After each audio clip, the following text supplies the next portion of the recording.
Alright, today I'm doing a review of the B&T SMG-9 suppressor. Here's what to expect out of the box. Nothing fancy, just a suppressor and its protective wrapping. Got two caps that it comes with, a flow-through and a sealed end cap. This is the flow-through. This particular suppressor, you can run it in 4 different configurations. So we have short and long configurations, and either flow through or non-flow through end caps. And the quick attached device on this one is for the tri-lug. Pretty simple getting it on and off.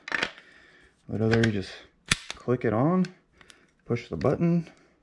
Sorry, it usually takes me 2 hands.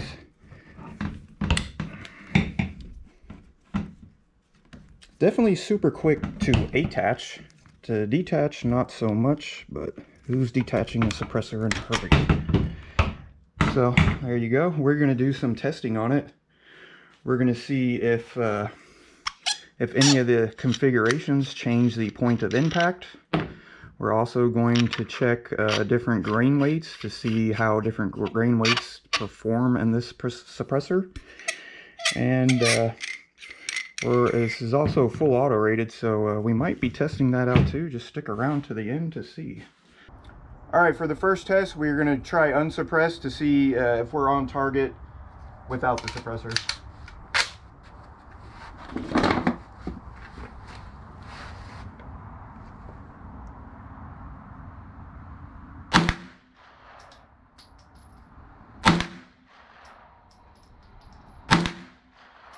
Alright, let's go take a look.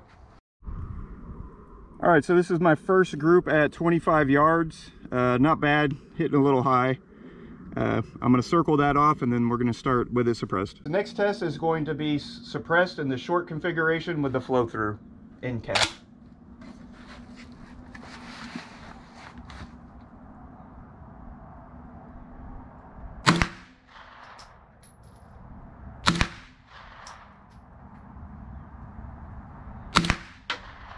Alright, let's go check it out.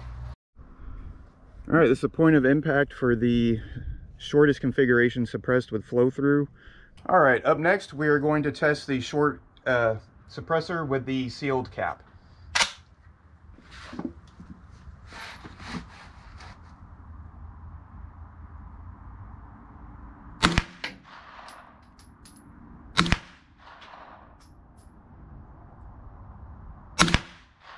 Alright, let's go check it out.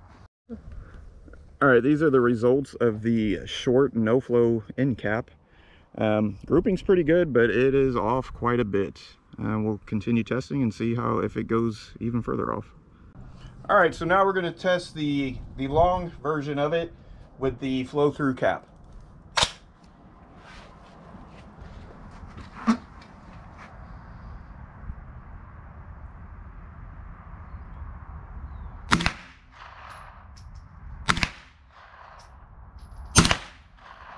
Let's go check it out. Alright, so this is the results of the long flow through. Grouping is terrible. Let's see if it gets any worse. Alright, so here's the last test of the 115s. This is going to be the long with the sealed cap.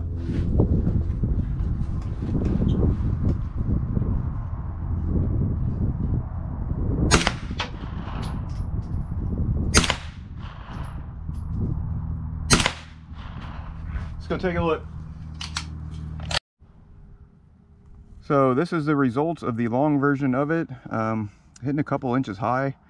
I think I'm going to reshoot that one there. I don't know if I jerked it or what, but all my groupings are decent except for that. So I'm going to try the long with the flow through cap again and see what kind of grouping we get.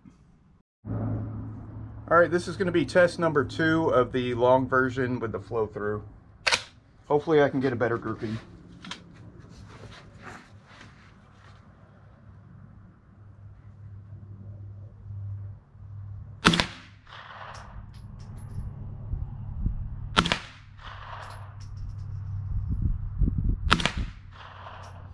Alright, let's go check it out. Alright, so here's the second test of the long flow through. Still very inaccurate, kind of same pattern that one did, but not as bad. So yeah, long flow through, probably not a good setup on this suppressor. Alright, for this next test we're going to be using Fiocchi 158 grain full metal jackets, 850 feet per second. Should be nice and quiet. Let's see if it changes the point of impact at all. First we're going to test it unsuppressed and see where it's landing to get a good comparison. Alright, 158 grain unsuppressed.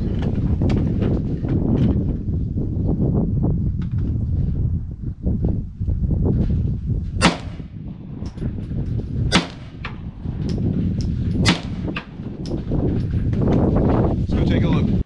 Alright, for the next test we're doing the short can with the flow through.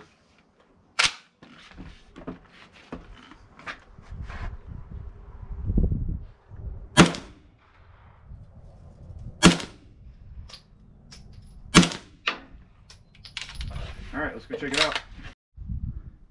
Alright, so the short flow through, a little bit high and slightly to the left. Still looking pretty decent. Alright, next test is going to be the short with the sealed end cap, 158 grains.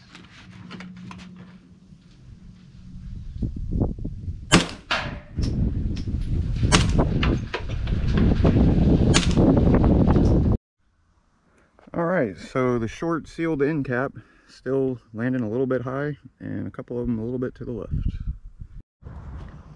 Alright, next we have the long setup with the flow through cap. We had some grouping issues with the 115s. Let's see how the 158s do.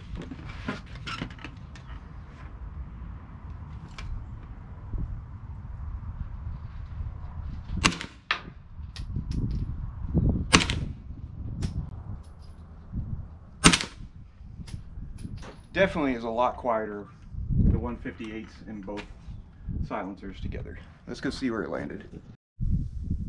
Alright, the long flow through can again, even with 158s, is quite a large grouping, and it's still in the same line that the 115s were, so I'm going to say it's probably a safe bet to say that that's just not a good setup for that gun and that suppressor, no matter what grain weight you're shooting. Let's see how it does sealed. Alright, final accuracy test is a long setup with the sealed end cap with 158 grains.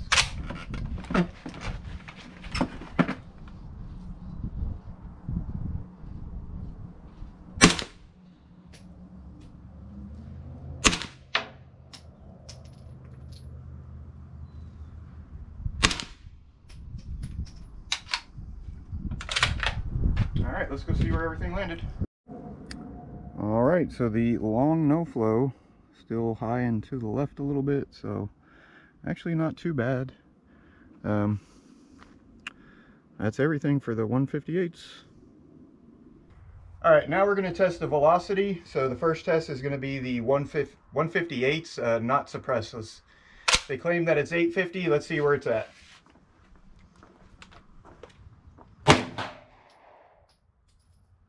.905, 942. That is an 8.8 inch barrel versus like a 5 or 4. Yep. Alright, now we're going to test the 158s with the long no flow through setup. See what the velocities are like.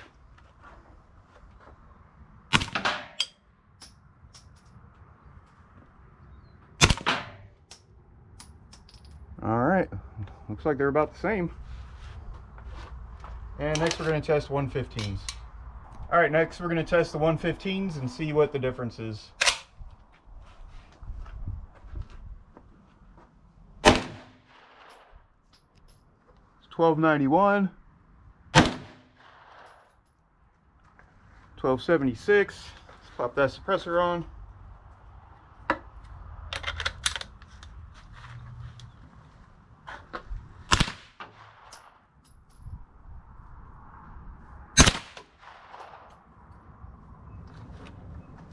Alright, so there's the conclusion of the velocity test.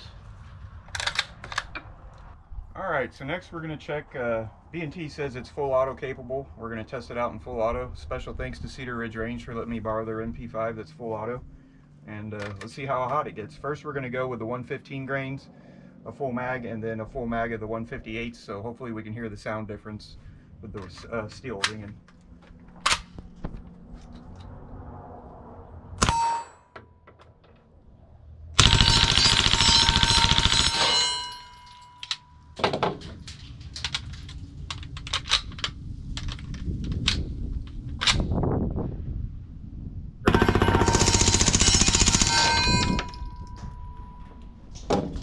see how hot she got.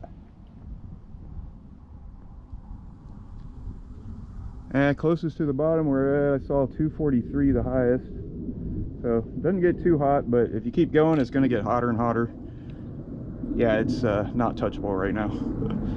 So next we're going to compare to the APC-9 and the TP-9, both B&T cans. This one has the RBS DT compact can, and this is the can for the MP9.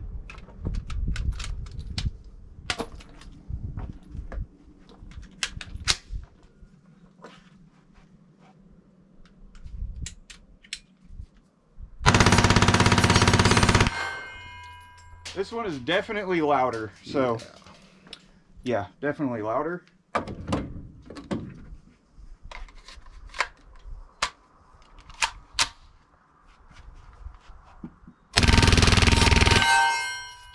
Yeah, this one's definitely a little bit louder too, so. Those two sounded the same pretty much. Yeah, they did. The other one, the brand new one's definitely quieter, the S whatever. The SMG-9. Alright, that concludes my test for the SMG-9 suppressor on an MP5. Next time I'll probably get a decibel meter to have it a little bit more scientific, but I did what I could with the tools available to me. If you like the content, go ahead and give it a like. If not, I really don't care. Y'all have a good one.